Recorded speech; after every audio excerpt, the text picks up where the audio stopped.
A state is a sovereign political body that has defined boundaries. Sharia law. We've been hearing about this all over the place lately. It's a tentpole of the Taliban, and it's what ISIS wants for Iraq and Syria. It's also used in the legal systems of the United Arab Emirates. But obviously, those are very different groups and situations. So what is Sharia law? Well, there's no set list of things that are or are not Sharia law. In Arabic, Sharia is roughly translated to path to the watering hole, and it refers to a system meant to control aspects of its followers' lives. That includes daily routines, familial and religious obligations, and financial dealings. It prescribes punishments, but those punishments don't necessarily have to be draconian or harsh. If the particular sect of Islam that wrote those Sharia laws is more focused on loose interpretations of the Quran, then they wouldn't include things like stoning or amputation.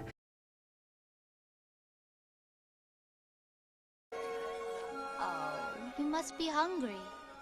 Here you go. You'd better be able to pay for that. Pay? No one steals from my cart. Oh, I'm sorry, sir. I don't have any money. Thief! Oh, please.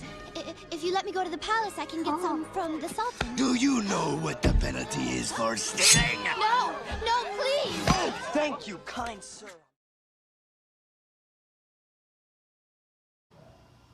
What is Sharia law? I don't know what Sharia law is. You've never heard of Islamic law? No, I have not. That's unfortunate. Hey Mitch, do you know what Sharia law is? I do not. Thank you for your time. What is Islamic law, or Sharia? So from my understanding, Islamic law are certain principles and community principles that are gathered from the Quran and other teachings of the Islamic faith, and these are implemented through the community level, mostly like local government level. And often people, I think there's a misunderstanding of Sharia, and that Sharia is seen as kind of like this evil overlord, like the government of Islamic countries enforcing this.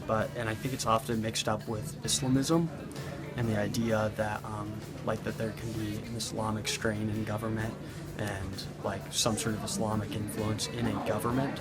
And I think that the misunderstanding there is that this is somehow like a forced religious government versus the way I like to view it is the same way that like evangelicals in America say that religion plays a part in their politics. And so it's kind of more like personal principles and also community principles and things like that, rather than like a strict set legal code in all scenarios. At least that's my understanding. Halak's main point is that Sharia and the modern conception of a state, according to Western Enlightenment ideals, are fundamentally incompatible. The two main areas of conflict between the two are legal and political in nature, which is due to an entirely different interpretation of man himself. Halak claims that the Western conception of self is inextricably linked to rational thought and autonomy from authority. When one is free from authority, it thus becomes possible to control everything around you, be it natural resources, people, or a form of government. The Enlightenment idea of deism also plays an important role in the Western conception of self. According to deists, God took a role equivalent to a clockmaker. He created everything, wound the gears, and then stepped back as the clock began to tick. Thus, with supernatural beings gone from the everyday activities of man, man is free to, in effect, control the earth as he sees fit. Thomas Hobbes helped bring this mindset into the legal realm. Hobbes believed that the only place where law came from is the will of the sovereign. In other words, a human being. In other words, it draws heavily upon the concept of legal positivism. Moreover, reason is the only tool that can be used to make law, not scripture or any tradition. This kind of law can only be valid if something exists to enforce the sovereign's will. Governmental structures serve this purpose. Morality has no place in the law of modern Western state. Islamic law is fundamentally different. Halak tells us that the distinction between the moral and the legal could not have existed in the Sharia at large, and the Quran in particular. The Quran and Sharia are meant to provide a moral framework for Muslims to live. For Muslims, the world was created with this moral purpose in mind. Multiple surahs state that the world was created according to the divine principle of truth and justice, or haqq. Sharia is intended to make oneself into a good person. Thus, the Western idea of law does not fit within an Islamic idea of the state. Western law is not intended to make you a good person. It's meant to keep you in line. Western law is defined by what seems reasonable to a person or to a group of people, with set punishments for failing to follow that command. Sharia, on the other hand, is a set of guidelines for Muslims to live by that comes from God, who is above man on the divine totem pole, or so to speak. Muslims view the world as being imbued with a moral character of some kind, whereas a modern Western state views it as something mechanical that can be controlled and used. In the political realm, Western states are focused above all else on holding power. The primary means of gaining and holding onto power is violence, which becomes a constant reality under such a state. Part of being a citizen in a Western state is making the state a part of your identity, and being prepared to sacrifice oneself for the greater good.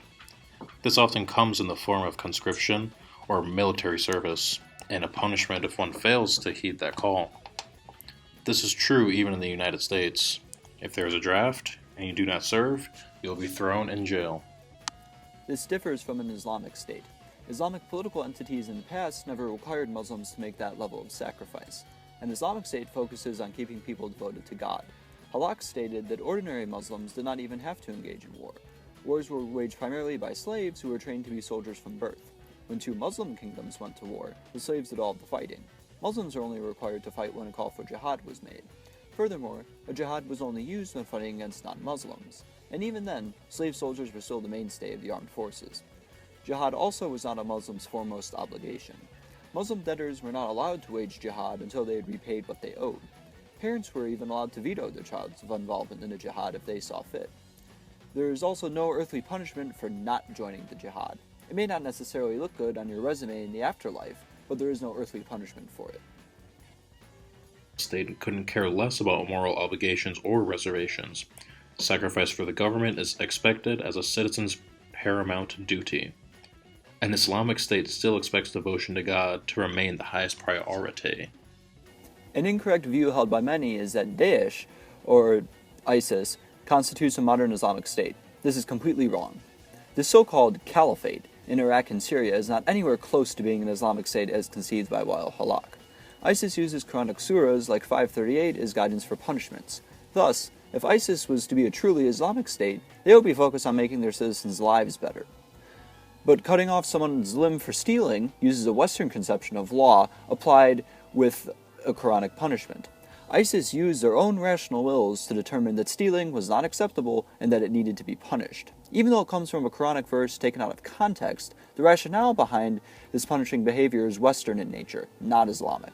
Apparently for ISIS, the best way for them to keep people in line and give the appearance of being Islamic is to cut off the limbs of thieves.